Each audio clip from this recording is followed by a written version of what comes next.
Friends, எல்லோரும் எப்படி இருக்கீங்க? என் மாமா அன்றைக்கி மதிய சாப்பாடு சிம்பிளாக இருக்கட்டும்னு சொல்லிட்டார். அதனால் வெண்டைக்காய் புளிக்குழம்பு அவருக்கு ரொம்ப பிடிக்கும். வெண்டைக்காய் புளிக்குழம்பு பக்கடா வச்சு கொடுத்துருக்கேன். இதுக்கு ரொம்ப சிம்பிளான பொருட்கள் தான் தேவை ஃப்ரெண்ட்ஸ். வெண்டைக்காய், வெங்காயம், பூண்டு, இந்த மூணையும் போட்டு கொஞ்சம் சால்ட்டையும் ஆட் பண்ணிவிட்டு கொஞ்சம் வதக்கிக்கிட்டே இருந்தோன்னா ஆயில் ஊற்றிக்கணும் ஃப்ரெண்ட்ஸ். 2 ஸ்பூன் ஆயில் ஊற்றிக்கோங்க. ஃபஸ்ட்டு ஆயில் ஊற்றிட்டு இதை ஃபுல்லாக போட்டு நல்லா வதக்கிக்கோங்க. வதக்கினதுக்கப்புறம் நெல்லிக்காய் சைஸ் அளவில் கொஞ்சம் புளியை நனைய வச்சு கரைச்சி உள்ளே ஊற்றிக்கோங்க. உள்ளே ஊற்றினதுக்கப்புறம் கொஞ்சம் லைட்டாக ஒரு கொதி வந்த உடனே நம்ம நல்லா வறுத்து அரைச்சி வச்சுருக்கிற தேங்காய் மசாலா எல்லாத்தையும் போட்டு திருப்பியும் கொஞ்சம் லைட்டாக கிண்டி விட்டுக்கணும்.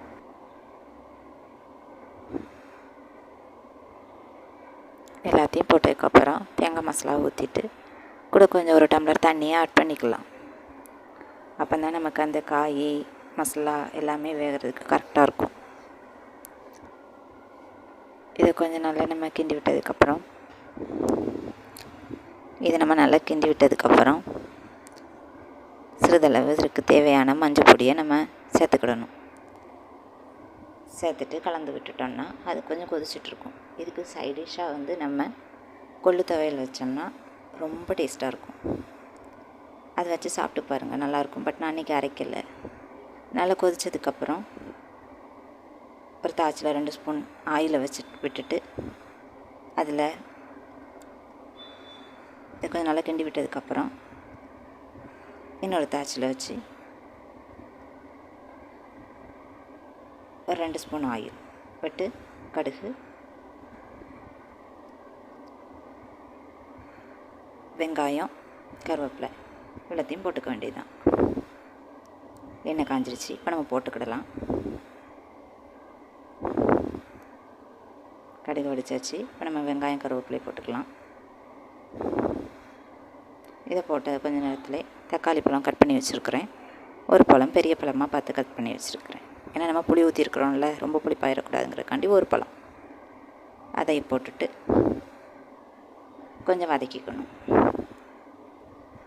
கொஞ்சம் வதக்கினதுக்கப்புறம் கொஞ்சம் வெந்தயம் எடுத்து அதையும் போட்டு வதக்கிக்கணும். ஃபஸ்ட்டே வெந்தயம் போட்டுட்டோன்னா வெந்தயம் கருகிரும். அதனால நம்ம இப்போ கொஞ்சம் ஃபைனல் ஸ்டேஜில் தான் போடணும். போட்டுட்டு நல்லா ரோஸ்டட் பண்ணிடணும். நல்லா மசிஞ்சிடணும் தக்காளி. அப்போ தான் அந்த ஃப்ளேவர் கிடைக்கும். நல்லா வதக்கினதுக்கப்புறம் இப்போ நம்ம குழம்புல எடுத்து கலந்து விட்டுற வேண்டியதுதான். தாளித்து கொட்டிட்டோன்னா குழம்பு ரெடி. சூப்பராக வாசனையோட அருமையாக இருக்குது. பட் என் மாமாவுக்கு பிடிக்கணும். ரொம்ப நாள் ஆச்சு ஏன்னா அந்த குழம்பு வச்சு. ரொம்ப நாளுக்கு அப்புறம் இப்போ தான் வச்சுருக்கேன். எப்படி இருக்குன்னு தெரில. நீங்களும் செஞ்சு பார்த்துட்டு எப்படி இருக்குன்னு சொல்லுங்கள் ஃப்ரெண்ட்ஸ். நம்ம காய்க்கு தேவையான உப்பு போட்டோம். குழம்புக்கு தேவையான உப்பை கொஞ்சம் ஆட் பண்ணிக்கிடுவோம். இது ஃபைனலாக போட்டால் கொஞ்சம் நல்லா டேஸ்ட்டு கிடைக்கும். ஃபஸ்ட்டே போட்டாச்சுன்னா கொஞ்சம் ஒரு மாதிரியாக இருக்கும். இப்போ நம்ம போட்டுட்டு இது பண்ணிக்கும் கிண்டி விட்டுட்டு அவ்வளோதான், குழம்பு ரெடி ஆகிடுச்சு. இதுக்கு கொள்ளு துவையல், பருப்பு துவையல் எதனாலும் வச்சு சாப்பிட்லாம். சூப்பராக இருக்கும். பப்படம் கூட பொரிச்சிக்கலாம்.